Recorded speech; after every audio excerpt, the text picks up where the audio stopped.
नमस्कार दोस्तों, आपका स्वागत है भगवत गीता चैनल में। कृपया चैनल को सब्सक्राइब करें और शेयर करें। मनुष्य का सबसे बड़ा युद्ध बाहर नहीं, भीतर चलता है। महाभारत का युद्ध केवल कुरुक्षेत्र में नहीं था, वह अर्जुन के मन में भी था। अर्जुन के हाथ कांप रहे थे, आंखें नम थीं और मन भ्रम से भरा था। उसी क्षण श्री कृष्ण ने जो कहा, वह केवल अर्जुन के लिए नहीं, हम सब के लिए था। श्री कृष्ण कहते हैं, कर्म करो, फल की चिंता छोड़ दो। लेकिन इसका अर्थ यह नहीं कि फल मिलेगा ही नहीं। इसका अर्थ है फल की आसक्ति छोड़ दो। जब हम फल से बंध जाते हैं तो भय जन्म लेता है, अगर सफल न हुआ तो। यही भय हमें जकड़ लेता है, हमारी क्षमता को बांध देता है। गीता सिखाती है कि आसक्ति दुख की जड़ है। हम व्यक्ति से, वस्तु से, पद से, पैसे से, सबसे आसक्त हो जाते हैं और जब वह छिनता है, टूटन होती है। श्री कृष्ण कहते हैं, जो आता है वह जाएगा, जो जन्मा है वह बदलेगा। स्थिर केवल आत्मा है। आत्मा न जन्म लेती है, न मरती है। शरीर वस्त्र की तरह है, पुराना हुआ तो बदल गया। इस सत्य को जान लेने पर भय स्वतः कम हो जाता है। मृत्यु का भय, असफलता का भय, लोगों की राय का भय, सब ढीले पड़ने लगते हैं। गीता का एक और गहरा संदेश है, स्वधर्म पर चलो। दूसरों की राह देखकर मत चलो। किसी और की सफलता देखकर खुद को मत तौलो। जो तुम्हारे स्वभाव, परिस्थिति और कर्तव्य के अनुसार है, वही तुम्हारा धर्म है। दूसरे का धर्म आकर्षक लग सकता है, लेकिन उसमें गिरना विनाश का कारण बनता है। श्री कृष्ण कहते हैं, योगस्थः कुरु कर्माणि, अर्थात संतुलित रहकर कर्म करो। न अत्यधिक हर्ष में डूबो, न अत्यधिक शोक में। जीवन में उतार चढ़ाव आएंगे, लेकिन जो मन स्थिर रखता है वही विजेता है। आज की दुनिया में सबसे बड़ी बीमारी है अशांति। मन भटकता है, भविष्य की चिंता करता है, अतीत का बोझ ढोता है। गीता कहती है, वर्तमान में जियो। जो सामने है उसी पर पूरा ध्यान दो। यही कर्मयोग है। ध्यान और संयम गीता के दो मजबूत स्तंभ हैं। ध्यान से मन शुद्ध होता है, संयम से शक्ति बढ़ती है। जो अपनी इंद्रियों का दास है वह कमजोर है।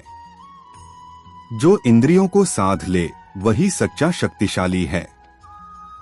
श्री कृष्ण यह भी कहते हैं, अहंकार छोड़ो। मैं ही दुख का कारण है, मैं ही सही हूँ, मेरे साथ ही गलत हुआ, मुझे ही ज्यादा चाहिए। श्री कृष्ण कहते हैं, मनुष्य अपने मन से बंधा है और उसी मन से मुक्त भी। मन यदि वश में है तो मित्र है, और यदि वश में नहीं है तो वही सबसे बड़ा शत्रु है। आज अधिकतर लोग बाहरी शत्रु खोजते हैं, लेकिन भीतर का मन ही सबसे बड़ा युद्ध क्षेत्र है। मन क्यों भटकता है? क्योंकि हम उसे तुरंत सुख का आदी बना देते हैं। मोबाइल, तुलना, लालच, कामना, ये सब मन को कमजोर बनाते हैं। गीता सिखाती है, धीरे धीरे अभ्यास और वैराग्य से मन को साधा जा सकता है। एक दिन में नहीं, लेकिन निरंतर प्रयास से। श्री कृष्ण यह भी कहते हैं, जो व्यक्ति सुख में फूलता नहीं और दुख में टूटता नहीं, वही स्थितप्रज्ञ है। स्थितप्रज्ञ होना मतलब भावनाओं का अंत नहीं, बल्कि भावनाओं पर अधिकार। दुनिया तुम्हें हंसाएगी, रुलाएगी, गिराएगी, लेकिन प्रश्न यह है, क्या हर परिस्थिति तुम्हें बदल देगी? जो भीतर स्थिर है वही बाहर विजयी है। कर्म का गूढ़ रहस्य।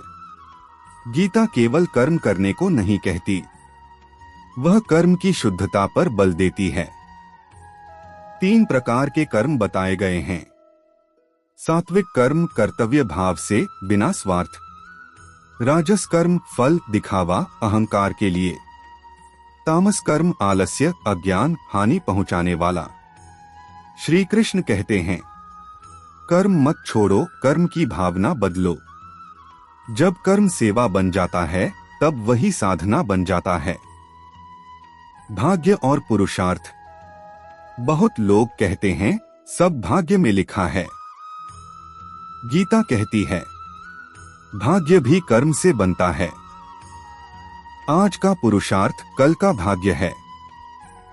जो व्यक्ति प्रयास छोड़ देता है वह भाग्य को दोष देता है, और जो प्रयास करता है वह भाग्य को बदल देता है।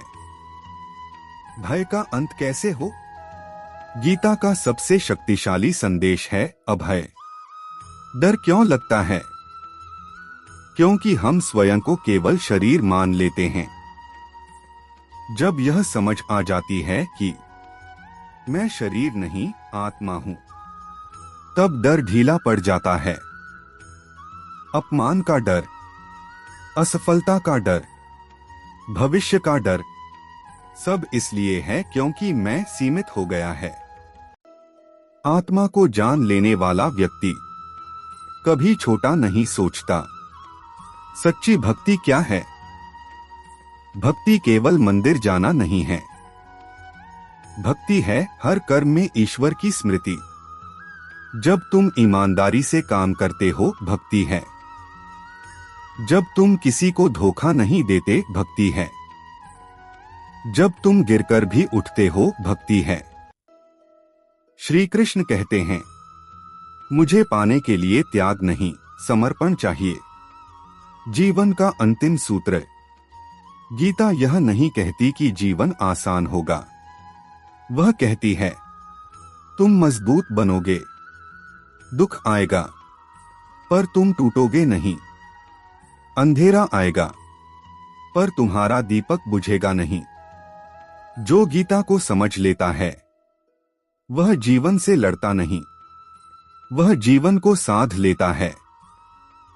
जब जीवन में सब कुछ होते हुए भी मन खाली लगे, जब मेहनत के बाद भी परिणाम न मिले, जब भविष्य का डर नींद छीन ले, तब समझ लेना अर्जुन फिर से जन्म ले चुका है और कृष्ण आज भी रथ पर खड़े हैं।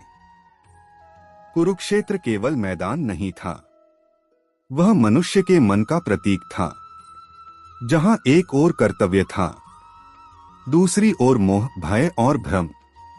अर्जुन बोला, मैं अपनों को कैसे मारूं? जीत कर भी क्या मिलेगा? आज वही प्रश्न हमारे मन में है। इतनी दौड़ भाग क्यों? इतना संघर्ष किस लिए? तभी श्री कृष्ण बोले, तुम परिणाम के अधिकारी नहीं हो, तुम केवल कर्म के अधिकारी हो।